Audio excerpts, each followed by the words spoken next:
Good win, good series victory for the Phillies. We take 3 of 4 from the Marlins. And again, just like I've been saying, so far, like a broken record, sounding like a broken record. It's really important for the Phillies to win series. The one lone game that we lost, it actually was going pretty good. This series could have easily been a sweep, but Jesus Luzardo started that game and just got away from him there in the sixth inning, and we ended up losing that game 8-3. But overall, it was good for the Phillies to win a series against a team that they're clearly better than. We had some really good performances in this particular series. The first game, the Phillies took that one 5-2. Mick Abel was solid in that game. He went 5 innings. Trey Turner, he's really been playing well. He's really probably been one of our best hitters over the last week or so. In that 5-2 victory on Monday, 3 for 5, couple RBIs, a home run, and then in the second game, let me just check to see what his stats were in that second game. But we lost it 8-3, so it wasn't a whole lot of good things that came out of that series. But Trey Turner did his part again, 2 for 4 with the home run. And then in that third game, because Trey Turner, he really has been playing well. He's really been our best offensive player over the last week. Okay, so he didn't play particularly well in the third game, even though we won that one 4-2. But Bryson Stott, 2 for 3, 3 RBIs. And including a home run, and then in the fourth and final game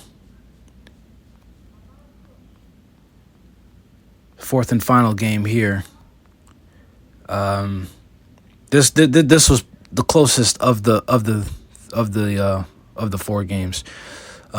Fourth and final game, Kyle Schwarber really was the difference in that game, because for the longest time, it was 1-0. It was, and then it was 1-1. Going down into the guts of the game, and then Kyle Schwarber, in the top of the 8th inning, really gave us the game for good. He really put us on top to win the game for good. So, the Phillies weren't a powerhouse offensively, because we scored 5, 3, 4, and 2 in each of the 4 games. So that's 5 and 4. Sorry, I'm just trying to do a quick math. It's 14 runs over the course of 4 games. So that equals out to about 3 runs or so per game on average. But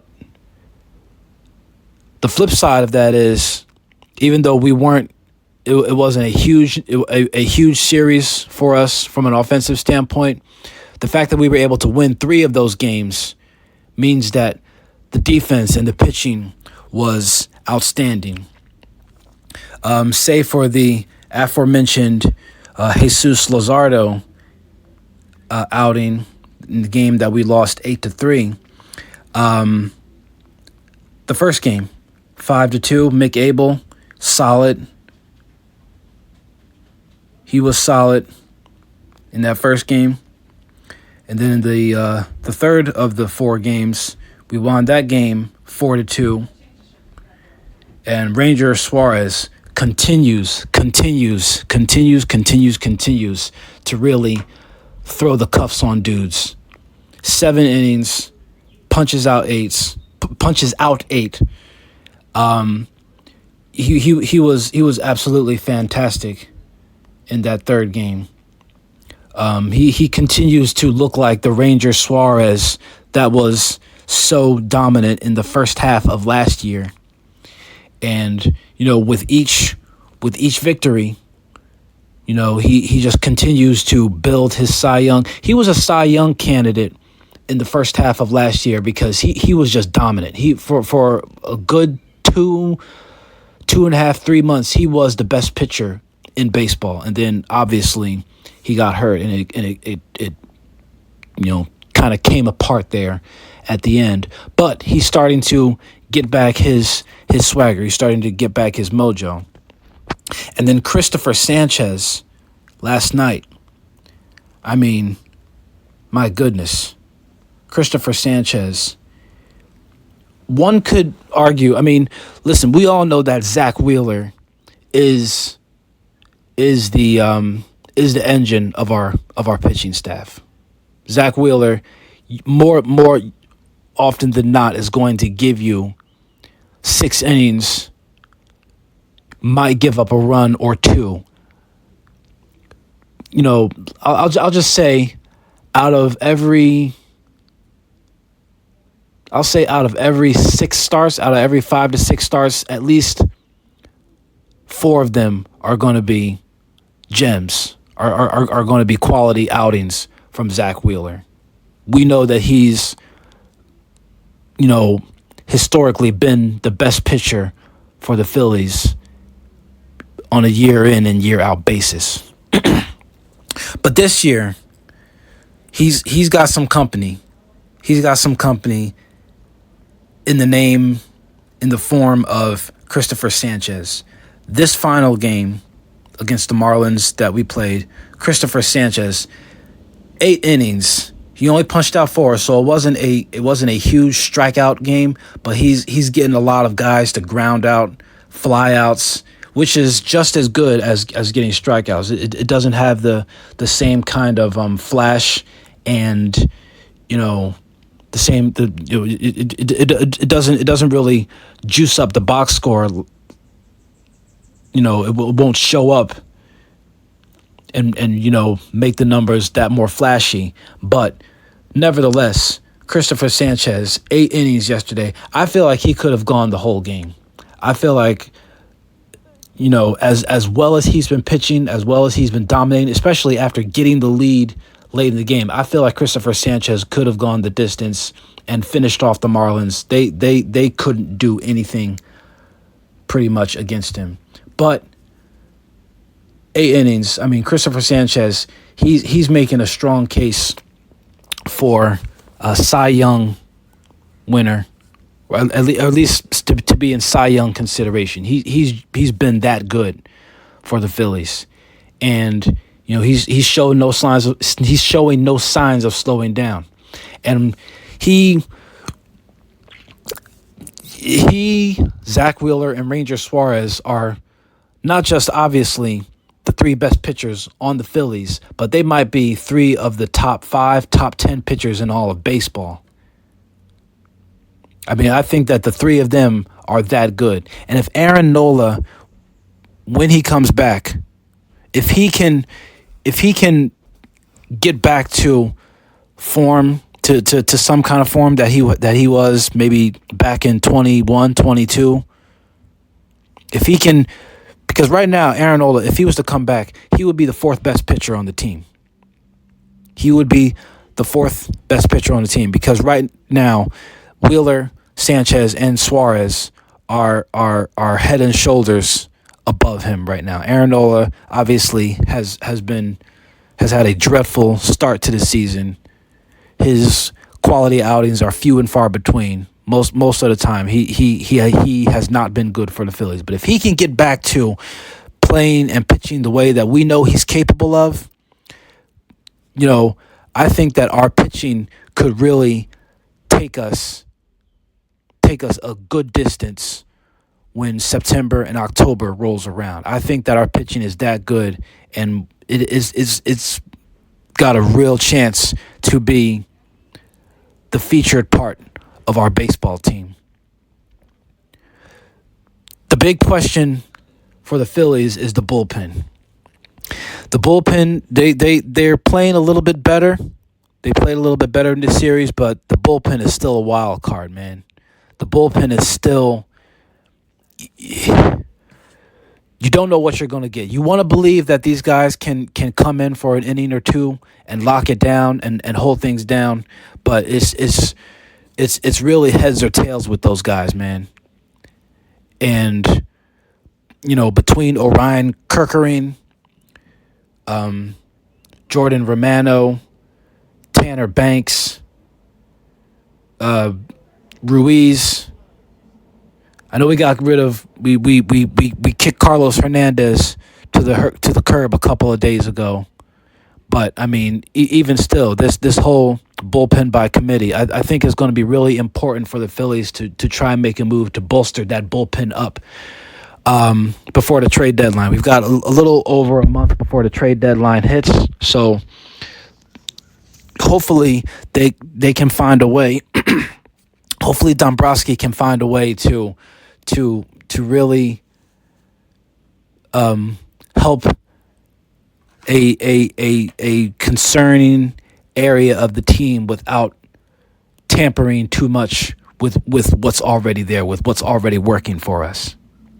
That's going to be key. Like I said, the bullpen, they've been playing better, but it's still a true flip of the coin with those guys, man. And when they're good, they're solid, but when they're bad, man, they're god awful.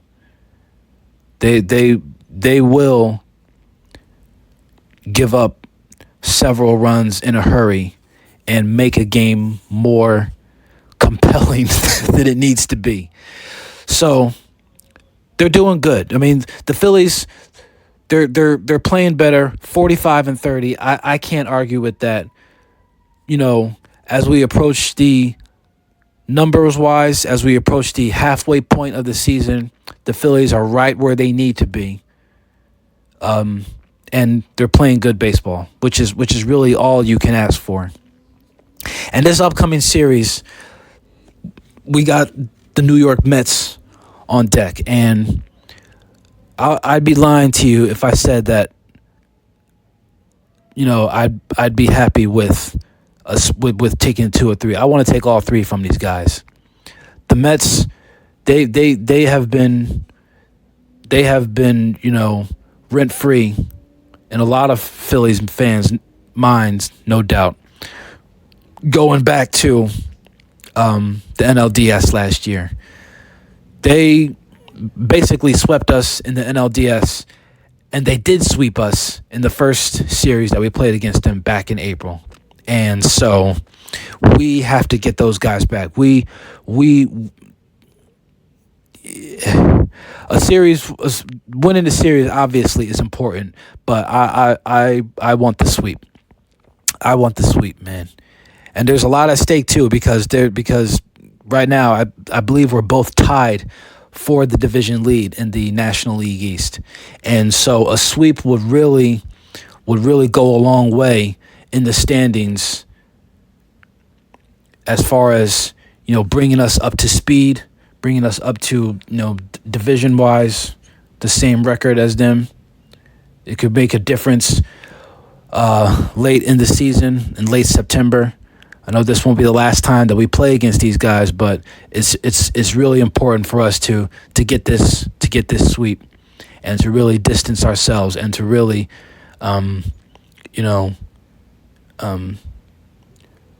reclaim our position as a National League powerhouse.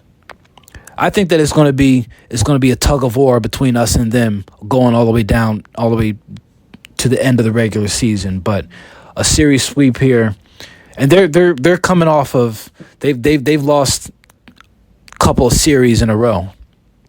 I think they're like losers of their last 6 of 7, or they've lost 7 straight or something like that. So they're on a slide, and I would love nothing more, and Phillies fans would love nothing more than to to add to that slide and to really, stick it to them and really get them back.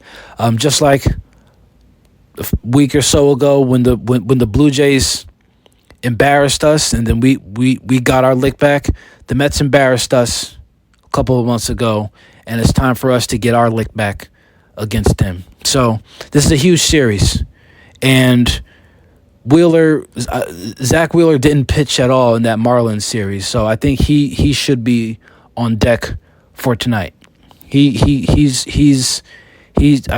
believe he's going to be the designated starter tonight. And Zach Wheeler, he used to play for the Mets too, so it's always personal. It's always on site whenever he's slated to start against him. So this is a big series, but I'm looking forward to it. I think that the Phillies are going to be looking forward to it. I think that the fans, because the series is going to be in Philadelphia this time, so I think that the fans are looking forward to it as well. Let's go out, let's get this sweep, and let's keep the good vibes rolling. Let's really